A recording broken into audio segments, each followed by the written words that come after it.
G'day people, this is the second in a series on the lousy wayfinding around the Fremantle Traffic Bridge project. So on the right we have one of the detour maps on the northern side, which if you ask me is upside down. And on the left we have my phone mounted on my handlebars.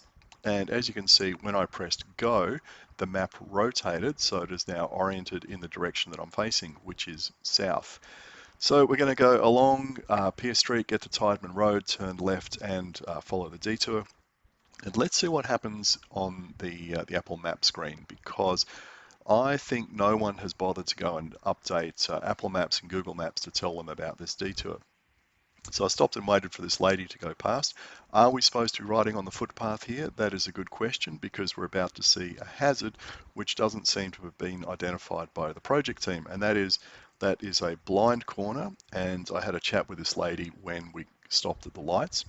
I'm not going to show it, but she said, yeah, she was actually quite concerned about being run over there by that car coming out from her left, because she couldn't see the car couldn't see her, because the brick wall completely blocks sight lines in both directions. So I don't know if the project team or Main Roads has identified that as a hazard, but I'm telling you it's a hazard. Okay, now we're going to turn right here, and the map on my phone wants to send me over the bridge instead of around the detour. And look at the map going berserk as I follow the marked detour. It's trying to send me down all these side streets, wants me to go back, it wants me to go back over the Fremantle Traffic Bridge.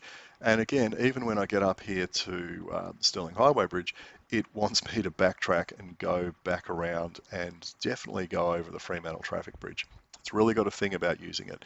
So that tells me that no one has bothered updating these mapping systems to say this is where cyclists should be going now. And even when we get to here, it's trying to send me down that path down to Beach Street, which is a waste of time, Beach Street, Beach Road, because it's blocked off as well underneath the Fremantle Traffic Bridge.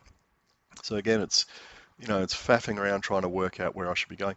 Now notice up ahead here at this next street, it wants me to cross the road instead of staying on the footpath here.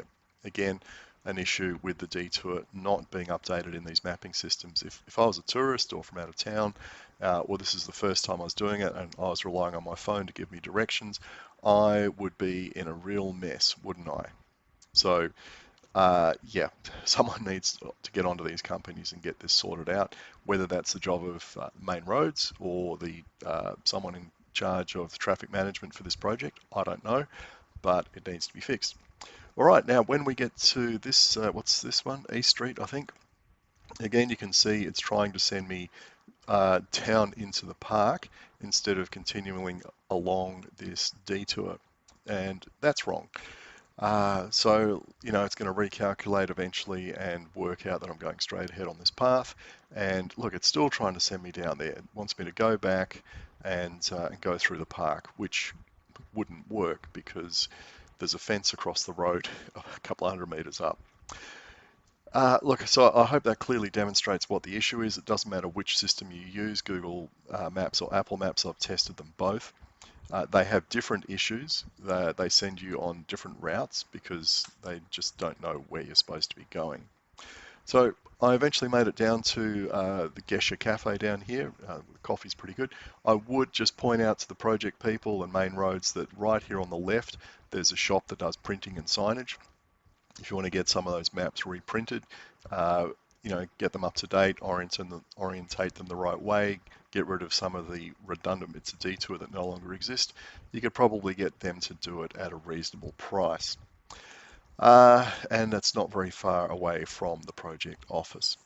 So anyway, there you go. More issues with the Fremantle Traffic Bridge project. There'll be a couple more videos to follow up on different issues in the near future.